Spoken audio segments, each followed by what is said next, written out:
اس میں انجمن شمشیر عباسی نواخانی وسیلہ ضرور کرے اور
آپ کے سامنے رب سے انجمن یادگار معصومین کی مستقیم ارشد میں معصومین علیہ السلام اور بتائید معصوم عالم حضرت ابن رسول جناب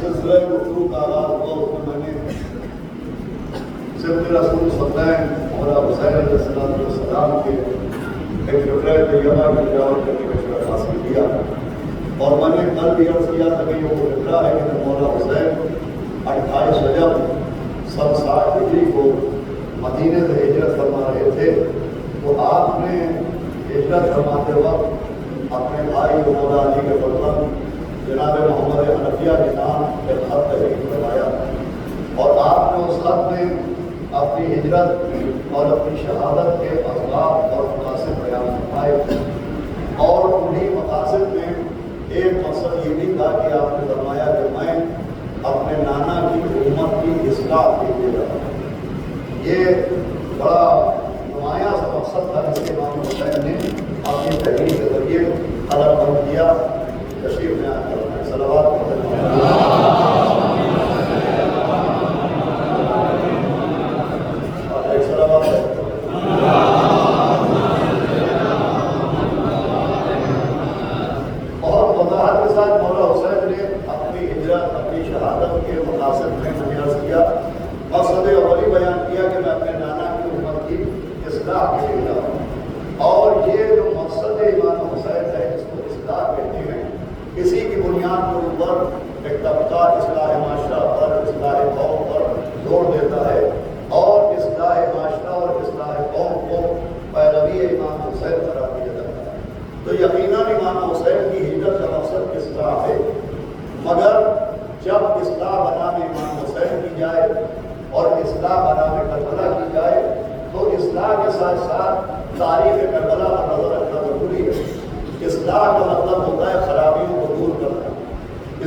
انفرادی خرابیاں نہیں تھیں اجتماعی خرابیاں، یہیں سے اگر آپ ہو جائے تو مضمون کا آغاز کرو.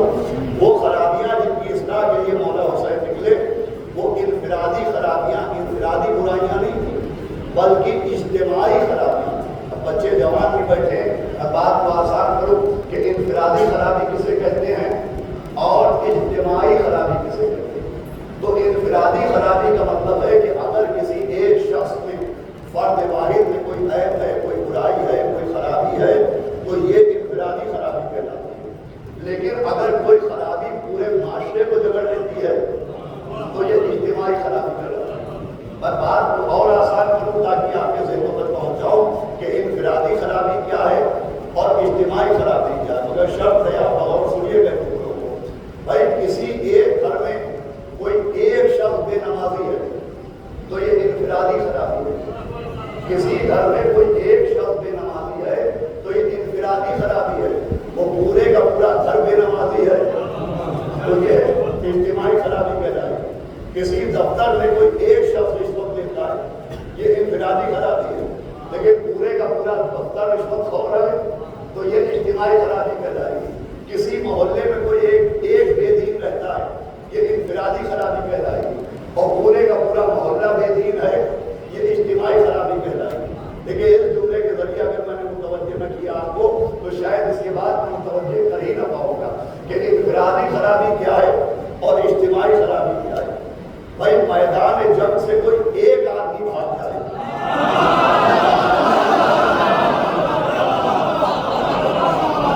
میدان جنگ سے کوئی ایک آدمی فرار اختیار کرے یہ انفرادی خرابی ہے. وہ جنگ کے وقت میں مولا علی کے علاوہ سب بھاگ جائیں یہ اجتماعی خرابی ہے. صلوات بھیجے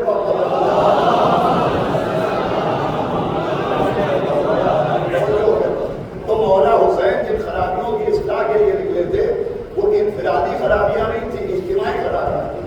اب اجتماعی خرابی کی حیثیت انفرادی خرابی کی حیثیت سے زیادہ ہوتی ہے. بھائی جناب نوح کی قوم پہ جو عذاب آیا وہ انفرادی خرابی کی وجہ سے نہیں آیا، اجتماعی خرابی کی وجہ سے آیا.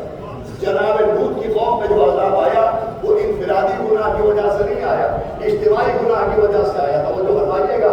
بھائی قوم نوح نے انکار خدا پر اجماع کر لیا تھا. بھائی قوم کی اکثریت قوم کی بجائے تھی کفر کے اوپر جمع ہو گئی تھی، اجماع کر لیا تھا. یہ تھی اجتماعی خرابی.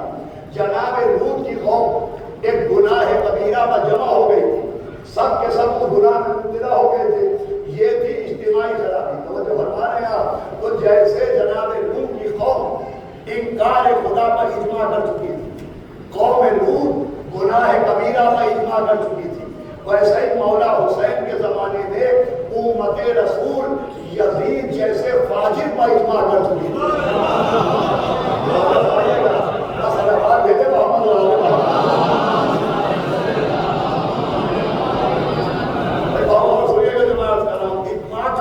یزید کے اوپر اکثریت نے یزید کی بیعت کر لی، اکثریت نے یزید کو اپنا حاکم قبول کر لیا، اکثریت خلافت یزید کے اوپر راضی ہو گئی تھی. اور یہ جو اکثریت یزید کو اپنا خلیفہ مان چکی تھی، یہ جو اکثریت یزید کے ہاتھوں پر بیعت کر چکی تھی، یہ صرف یزید کے ظلم کی وجہ سے نہیں ہوا تھا، یہ صرف یزید کے جبر کی وجہ سے نہیں ہوا تھا. بھائی ہمارے جوان خاص طور کے سننے کو یہ تو سب کے سب یزید کے ہاتھ میں بیعت کر چکے تھے اور یزید کو خلیفۃ المرسلین مان چکے تھے. یہ صرف یزید کے ظلم کی وجہ سے نہیں، یہ ایک جھوٹ کی وجہ سے، وہ جھوٹ جس کی وجہ سے یزید جیسا تخت حکومت میں پہنچا، اس جھوٹ کا نام ہے انکار غدیر.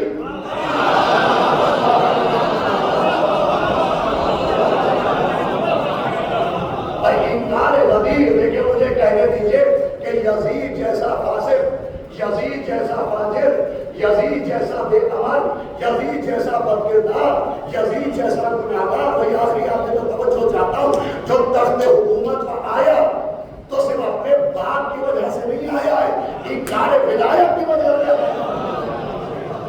صلوات بھیجے محمد صلی اللہ علیہ وسلم.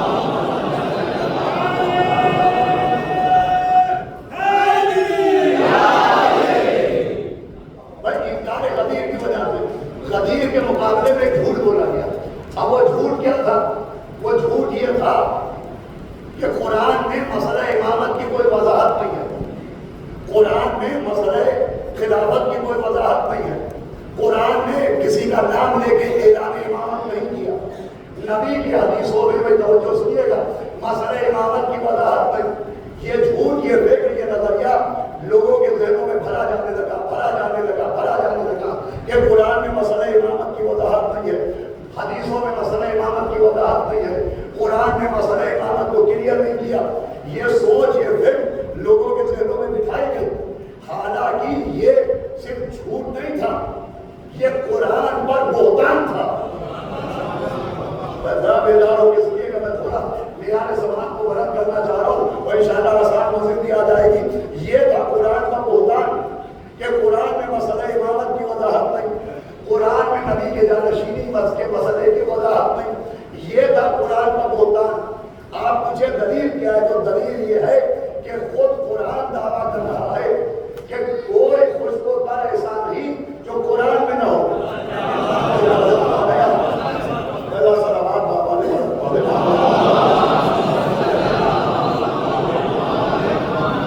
اس سے بہتر سننے والی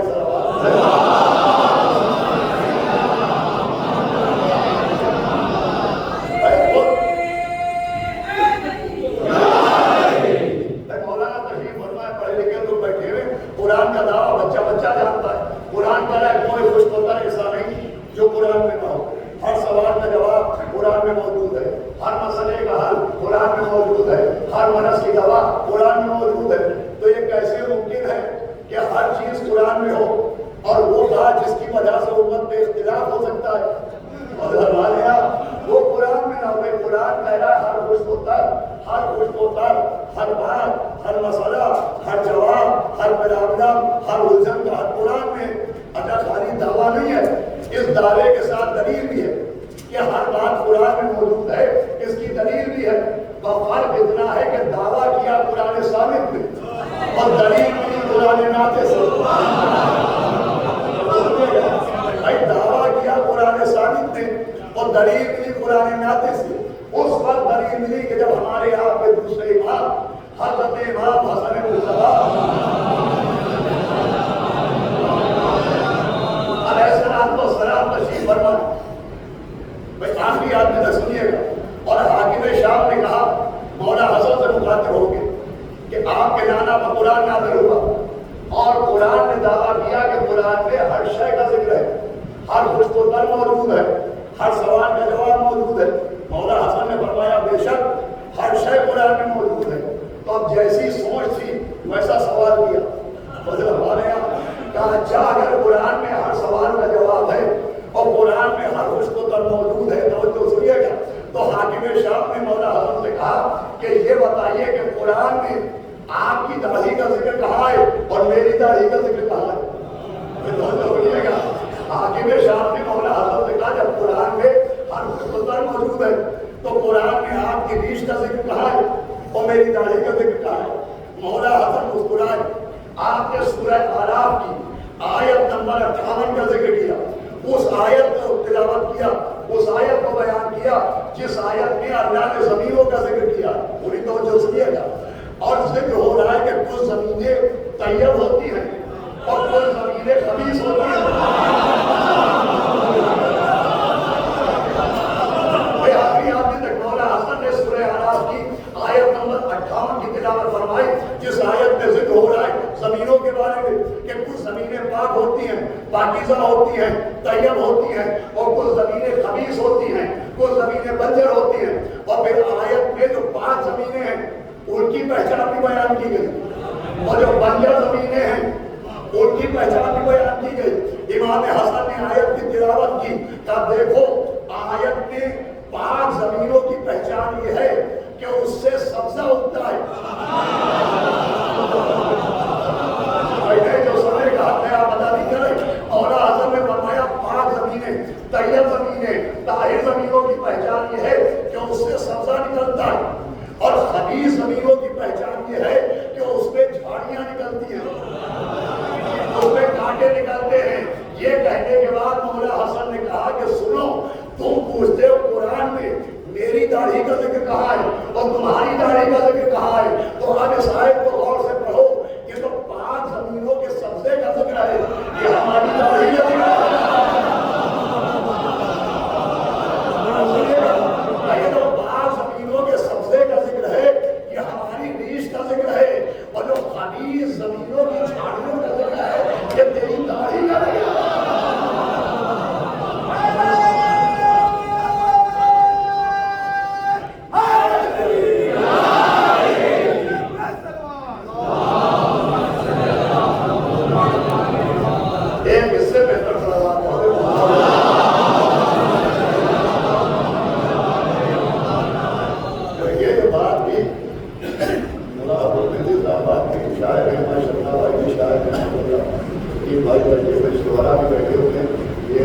شاعر ہے ماشاء اللہ. تو ایک بات میں نے آپ کی دیکھی شاعروں کی قسمت بہت اچھی ہوئی. تو اس کی دلیل یہ ہے کہ اکثر شاعروں نے فرمائش ہوتی ہے کہ وہ جو سلام وہاں پڑھا تھا یہاں بھی پڑھ دیجیے, وہ جو قطع دیجیے اناروں میں پڑھا تھا یہاں بھی سنا دیجیے, وہ جو کلام وہاں پڑھا تھا یہاں بھی سنا دیجیے. ہم سے کوئی نہیں کہتا وہ مجلس جو پچھلے سال پڑھی تھی بیٹھا ایسا بات پڑھے گا تو ہم تو ڈھیل بن کے کوئی باتیں خود سے پڑھ لیتے. اور وہ بات یہ ہے کہ میں اپنے بچوں جوانوں سے کہوں گا کہ سنو, دیکھو تم موبائل ایج کے لوگ ہو, جب تم میسج بھیجتے ہو تو تب تک تمہیں اطمینان نہیں ہوتا جب تک 2 ٹک نہ ہو جائے, اور تب بھی اطمینان نہیں ہوتا جب تک وہ دونوں نیلے نہ ہو جائیں. تو اگر تمہاری خاموشی میں ہم لال پیلے ہو جائیں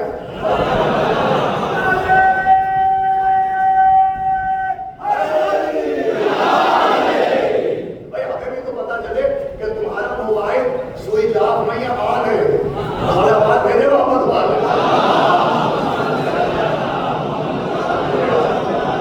تو اللہ نے گرامی ہے. قرآن پر ہوتا ہے کہ ذات قرآن میں امامت کا مسئلہ نہیں, قرآن میں وضاحت کے مسئلہ امامت نہیں. ارے بھائی قرآن میں سب سے زیادہ وضاحت جس مسئلے کی ہے وہ مسئلہ امامت ہے.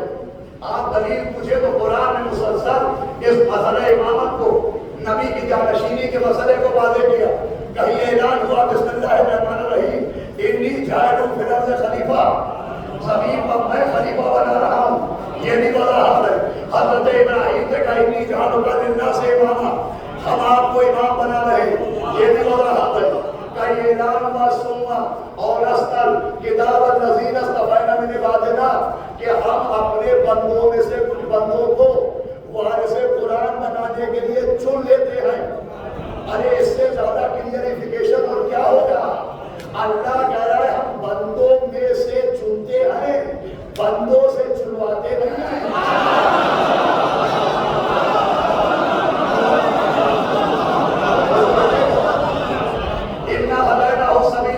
اما شاکرا و اما کفورا, انتظام ہدایت ہم کرتے ہیں, چاہے تم شکرانے میں عمل کرو چاہے بہرانے میں عمل کرو. یہ بھی وضاحت ہے. بھائی جناب آدم کو اللہ نے خلیفہ بنایا, یہ بھی وضاحت ہے. ابراہیم کو امامت کا عہدہ اللہ نے دیا, یہ بھی وضاحت ہے. داؤد کو اللہ نے خلیفہ بنایا, یہ بھی وضاحت ہے. ہارون کو اللہ نے خلافت دی, یہ بھی وضاحت ہے. اب اللہ میرا کام ہے, سمجھنا آپ کا کام ہے. بھائی ہر جگہ اعلان ہو رہا ہے آدم کو میں نے بنایا, ابراہیم کو امام میں نے بنایا, داؤد کو خلافت میں نے دی, ہارون کو وزیر میں نے بنایا. بھائی جیسے خالق کا ذمہ دار اللہ ہے, کوئی غیر اللہ نہیں. بھائی قرآن میں جیسے وضاحت ہوئی کہ اللہ کے علاوہ کوئی خلق نہیں کر سکتا, خلق کرنے کا ذمہ دار اللہ ہے, غیر اللہ نہیں. رزق دینے کا ذمہ دار اللہ ہے, کوئی غیر اللہ نہیں. زندگی دینے کا ذمہ دار اللہ ہے, غیر اللہ نہیں. موت دینے کا حق اللہ کو ہے, غیر اللہ نہیں. ویسے ہی قرآن سمجھا رہا ہے امام بنانے کا ذمہ دار اللہ ہے, کوئی غیر اللہ نہیں. اب یہاں پر میں رک کے آپ سے پوچھتا ہوں کہ ذرا شریعت سے پوچھئے, قرآن سے پوچھئے کہ مشرک کسے کہتے ہیں. بھائی جملہ پہنچا, یہ مشرک کیا بنا ہے, یہ مشرک کسے کہتے ہیں. تو جو اللہ کے علاوہ خالق کا ذمہ دار کسی اور کو مانے وہ بھی مشرک ہے. جو رزق دینے کا ذمہ دار اللہ کے علاوہ کسی اور کو مانے وہ بھی مشرک ہے. تو جو ایمان بنانے کا ذمہ دار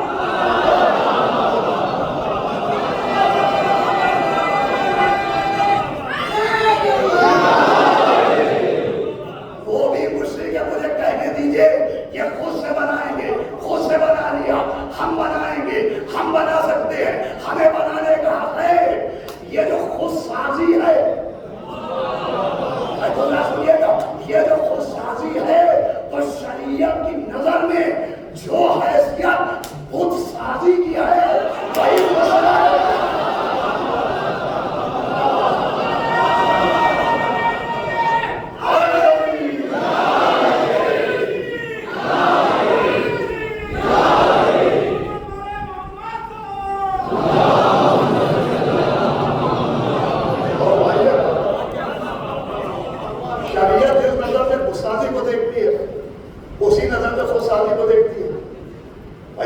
داریاں اللہ نے لی ہیں، وہ غیر اللہ نہیں لے سکتا. تو امام بنانے کی ذمہ داری بھی اللہ کی ہے، ہادی بنانے کی ذمہ داری بھی اللہ کی ہے. وضاحت ہے. جناب ابراہیم سے کہا جا رہا ہے، ہزاروں مرتبہ آپ نے سنا کہ انی جعلک للناس اماما. ابراہیم ہم آپ کو انسانوں کا امام بنا رہے ہیں. اب دیکھیں پوری توجہ سنیے گا اس آیت کی تفسیر میں. جب ہمارے آپ کے چھٹے امام جعفر صادق، پوری توجہ سنیے گا، چھٹے امام کے سامنے صاحب کی تلاوت ہوئی تو امام نے فرمایا کہ سنو، اللہ نے حضرت ابراہیم کو امام بنایا، مگر امام بنانے سے پہلے انہیں خلیل بنایا. پوری توجہ سنیے گا، امام بنانے سے پہلے انہیں خلیل بنایا. امام نے کہا خلیل بنانے سے پہلے رسول بنایا، رسول بنانے سے پہلے نبی بنایا. امام نے فرمایا نبی بنانے سے پہلے عبد بنایا. میرے ذہن میں سنیے گا، فرمایا سب سے پہلے عبد بنایا، عبد کے بعد نبی، نبی کے بعد رسول، رسول کے بعد خلیل، خلیل کے بعد امام بنے. اس کا مطلب وہ امامت ملی تو اچانک نہیں ملی.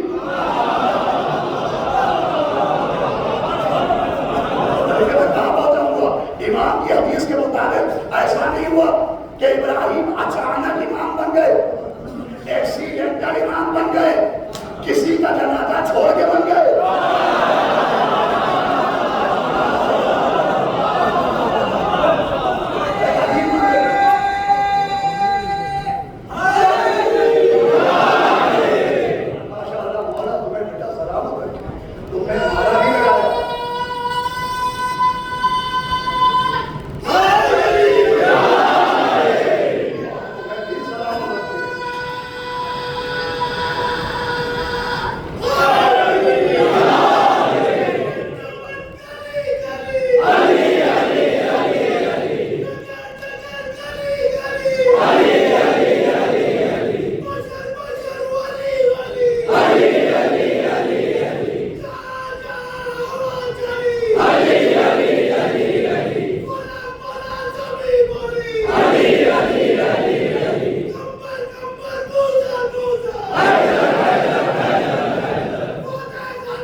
امامت پہ